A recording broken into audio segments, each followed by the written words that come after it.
Tonight we have two big stories, two big issues. First, we focus on the workers trapped in a mine in Meghalaya, because I believe this is a story to be highlighted again and again, day after day, until we are able to pull those workers out of that mine. 15 workers have been trapped in a 370 feet deep mine in Meghalaya for the past 2 weeks, trapped in a mine. And the state government and central government have gone about living their lives and doing this so-called work as if everything is normal. Finally, at least enough noise was generated in the last few days for the government to react a little bit and to mobilize some more resources. It is only now, viewers, that Navy divers have been sent. It is only now that high-power pumps have been sent via an Air Force aircraft. All this while, the NDRF personnel who've been sent there were simply sitting and waiting for heavier pumps because the ones that they had were not able to pump out enough water for them to go into the mine and rescue people. 14 long days have gone by. So I want to ask the government in the state and the center, did you forget about these workers because they are poor? Or did you forget about these workers because they are in Meghalaya? Or did you forget about them because they work in an illegal mine that you failed to shut down? Or does the government simply not care? We sent people, we, India, sent people to Thailand to rescue the boys who were stuck in a cave there. We boasted about how we had helped the Thai authorities. We spoke about how we had offered all possible help, even sent people from the private sector to Thailand. Then why is it that in our own country, on our land, our people in Meghalaya haven't been shown the same concern? That's the debate. But first, a report that Arindam has sent for us from the site area. As you can see, this NDRF personnel, they have been doing this regularly on everyday basis. They are right now being lowered to this mine where they will go down and inspect. But this is a very hazardous and risky condition that this NDRF team have to work here. As you can see, this NDRF personnel are in this cage and they are right now being lowered to this mine. What we have come to know that the depth of this mine would be around 300 to 350 feet, and of which 70 feet is underwater. So the challenging part right now for the NDRF team is that the water level is too high. The NDRF team the divers can carry out rescue operations only to a depth of 30 feet, but 70 feet of water is too deep for them. So they are waiting for high suction pumps to arrive at the spot so that the excess water can be pumped out and the water level can be receded to a minimum level so that they can go down and inspect the horizontal steps where the miners are feared to be trapped. But it has been 15 days now. The fate of the 15 miners are not known. Reporting from Ground Zero with Pradeep Kolita, this is Arindam Das. So that's what they've been doing there, all this while trying to pump out water, go down, see what can be done, come out, realize that not much can be done because even our NDRF personnel are trained to deep dive up to about 40 feet, 50 feet in a high pressure zone. But this is 370 feet and it's filled with water. This is not a simple and easy task. It requires expertise. It requires sophisticated equipment.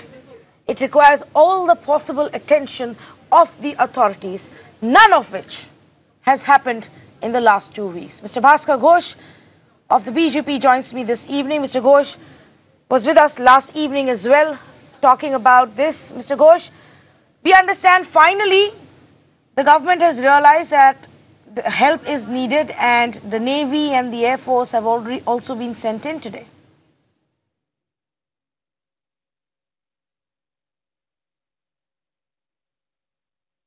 On the camera, yeah. Mr. Ghosh, good evening. Can you hear me? Now I can hear you. Now, good Okay. evening. I've just heard. Yeah, now I'm hearing it. Yes, Mr. Ghosh. Finally, we see some Yeah, movement what was from the the question? Can central you repeat, please, government. because I was out of the audio. Yeah. My question was that Navy divers are being sent in now. Finally, an Air Force aircraft was used to carry the heavy pumps that the divers, that the NDRF team has been waiting there for several days.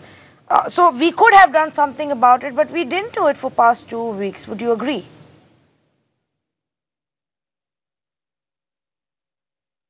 No, I think I don't agree that we haven't done anything, because these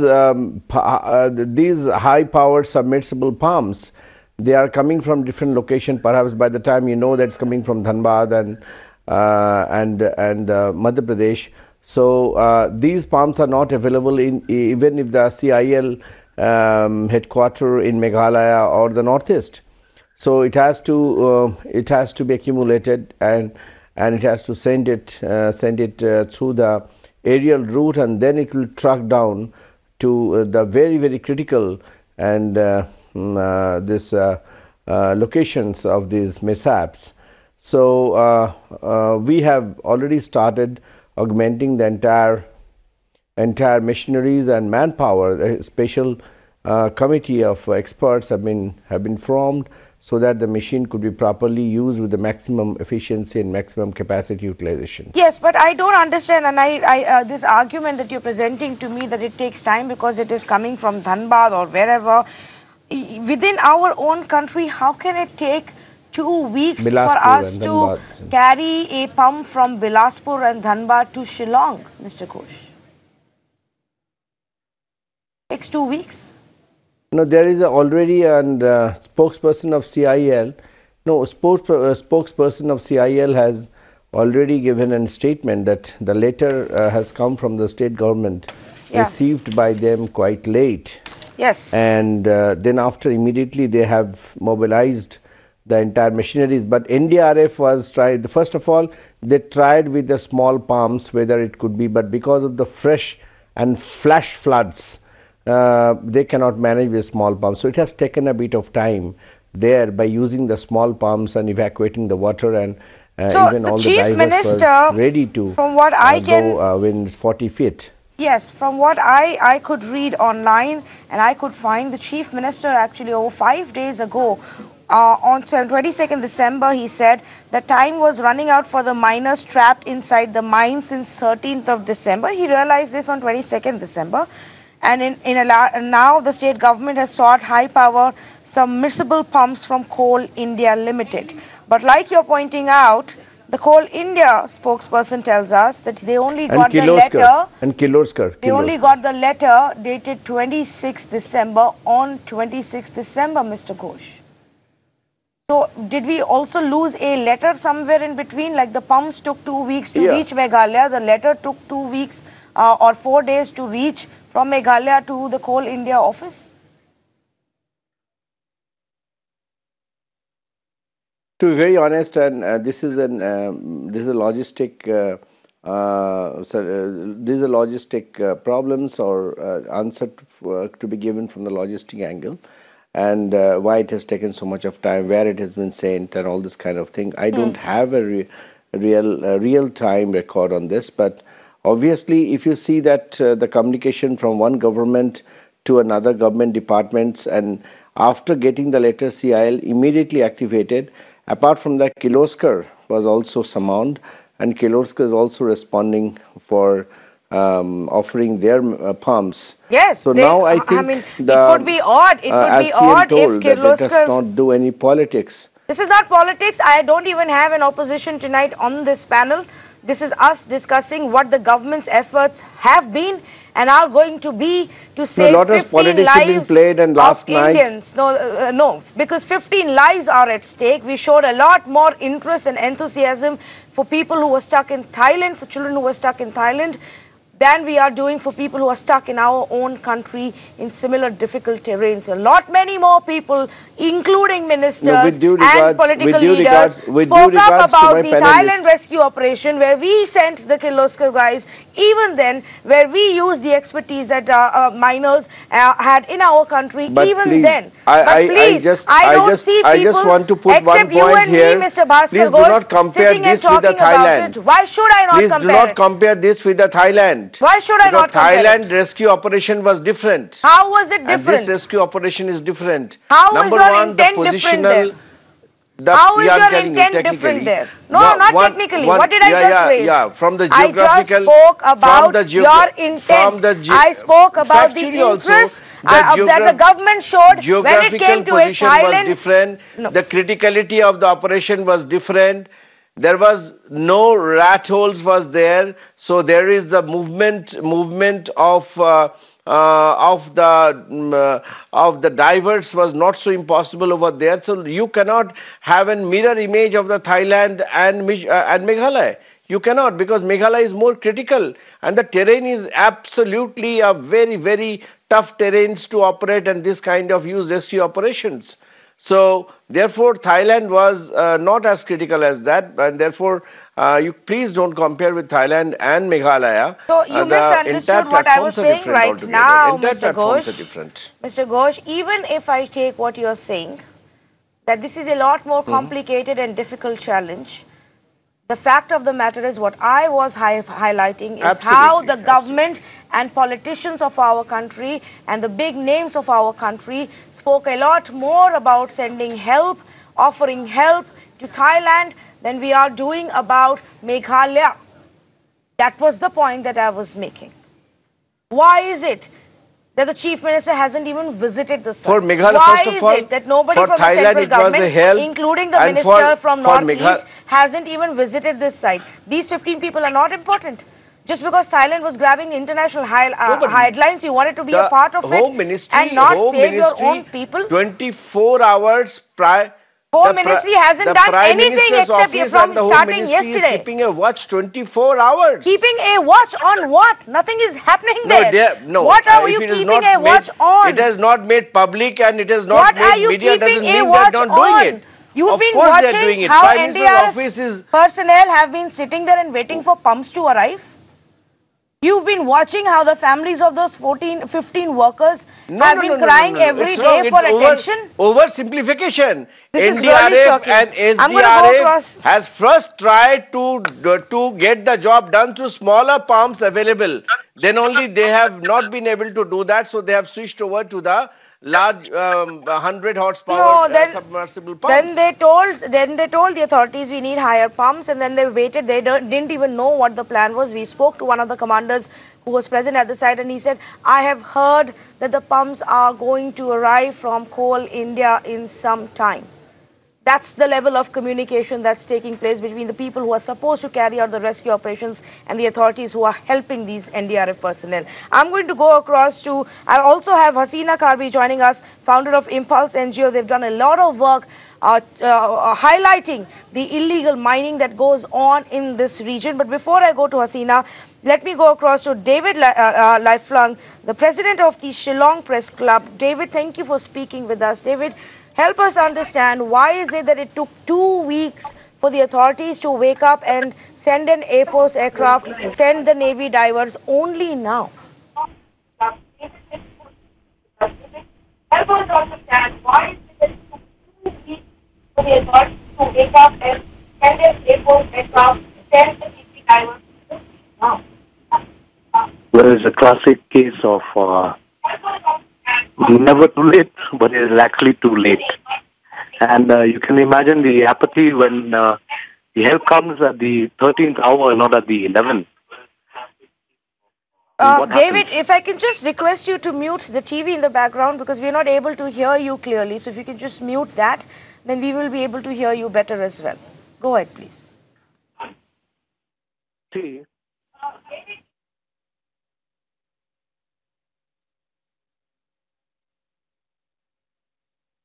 it's like I said earlier of total apathy by several agencies. I wouldn't want to point a finger at anybody.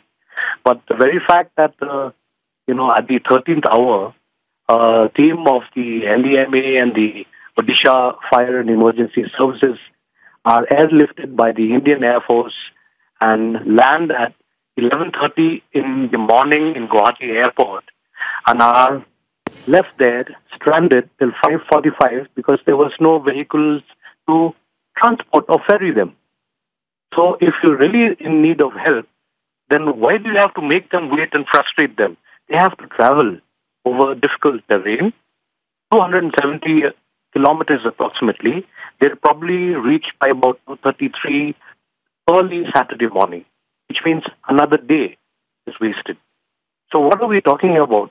How serious are we? The district SP had given the coordinates of possible landing sites for a helipad to airdrop the pumps at least. Nobody cared two hoots about that. And why all of a sudden after 15 days when all hope has faded, are everybody coming in? I am seriously wondering whether this is now an opportunity for photo ops and for just, I'm seriously very concerned. I've been following this story right from December 13.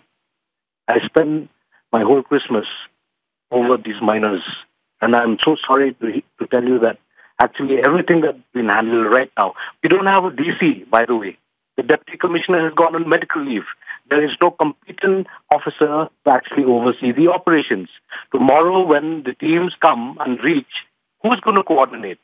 There is no senior government at the secretary or commissioner secretary level to actually tell the press, to inform people what's happening. Nobody knows at the ground. It's only if you have a connect, then only you can get some info.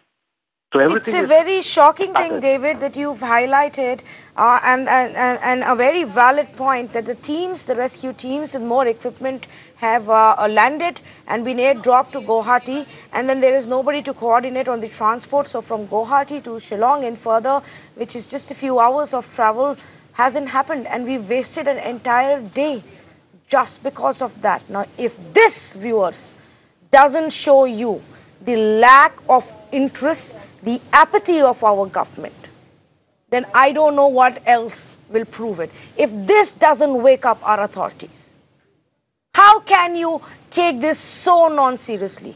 David, I appreciate you speaking with us. We will hopefully keep speaking to you more to get information to highlight this.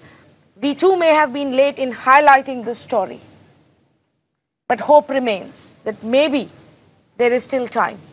Hasina Karbi is with me as well. Hasina, does it also look like the government has not shown much interest initially because it's an illegal mine? There is a ban in that area. They've allowed this mining to go on. So they just didn't want to acknowledge what was going on in this area. Well, I would want to really acknowledge this fact that our PIL that actually got the order for the closure of the mine, they did not, when the government reappeal the PIL, to reopen the mine in the Supreme Court of India, what they did was they sidelined the PIL of Impulse NGO Network and only mentioned the complaint of the Dima Hasao, which was a complaint that was clubbed to the PIL of Impulse NGO Network, because they realized that if they tackle with us, they will have to have a heavy fight with us. So they did it with Dima Hasao because there's no representation of Dima Hasao for the last 2 years because it was only a complaint. So that was the only fact that they managed to get an order again from the Supreme Court to transport coal when the complete ban has already taken place. So this is actually a game that they are playing. One, they are not mentioning the PIL that we have filed in the NGT where we got the order. Two, what they have done was that they went back to Supreme Court with a fresh application asking for the reopening and transportation of coal when they have only mentioned Dima Hasao when there's no representation. Isn't that a game that is being played so that they could continue to do the entire mining? And look what happens when you say that, and when you allow this kind of mining to take place where enough precautions aren't taken, where it's done in a dangerous environment, where you don't have the right equipment in the entire region for if, God forbid, something like this happens. Zero Yes, preparation, zero anticipation, because obviously there is no acknowledgement of the large-scale mining which is going on over there. Hasina, stay on with us. I also have Agnes Cushing, an activist who's joining us on the phone line. She's also been very closely tracking and speaking about the kind of mining activities that go on in this region. And Agnes, like David was pointing out to us, it is shocking, the response of the government to this terrible tragedy. Yes, actually, this is all about the money, that they are so greedy. Everybody coming in just interested in the coal, the cap, the rat hole, and they just want to do things and don't want to expose things out. They don't want to expose because if I'm not mistaken, there may be more deaths inside, or just that 13 or 15 which they say. How is it that you have administration, you have a government, you don't even know how to run through all this? You don't know who are the people, how many people are entering these rat holes, and people are dying. You don't even have security. You don't have protection to them. None of them would have any protection, I'm telling you. Because I've been to some places in those areas, these people, they don't even get good salary. And most of them, they come within within a week, and next people will come another. So sorry, I'm taking slow because I was assaulted because I was after these coal traders which were carrying without paying any revenue to the state. So Yes, that Agnes, is, yeah. in fact, I am also terribly sorry that we've just made you do this, because I know that you were attacked. For our viewers to know that Agnes has been making a record of the activities that are going on there, writing about it, speaking up about it, and she was just recently, a few weeks ago, assaulted and attacked.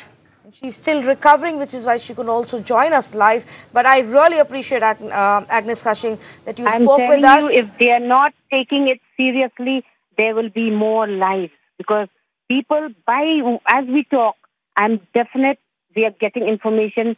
They are still, all the rat holes, they are still taking out the mining. Even now, on the road, they want to travel the coal, but they are given information by the people who are from the government itself. Because, look, you should know that even police officers are having coal interest. Yes. They are never transferred if they help them. But those who take away to detain these trucks, they are transferred. That is the limit. Agnes Cushing, thank you for joining us and highlighting these issues. The fact that unabated illegal mining carries on in this region, that it is dangerous for any journalist or activist to even enter this zone, because you will be targeted the way Agnes has, that the government refuses to acknowledge the nexus that exists, that we have also in this whole process put hundreds of lives at stake of those workers in these illegal mines. Even the NDRF personnel told us that they don't know how many are trapped there, because the leader of these workers has already run away and they can't find him. That is how unorganized this whole system is. It is a death trap that the government refuses to do anything about, and refuses to treat this like an emergency, which it is. We will keep highlighting this until there is an acknowledgement that this government has failed in responding to this emergency crisis situation. 15 workers at least are stuck there in a rat hole mine, and we don't seem to care about it. Thank you for joining us on debate number 1.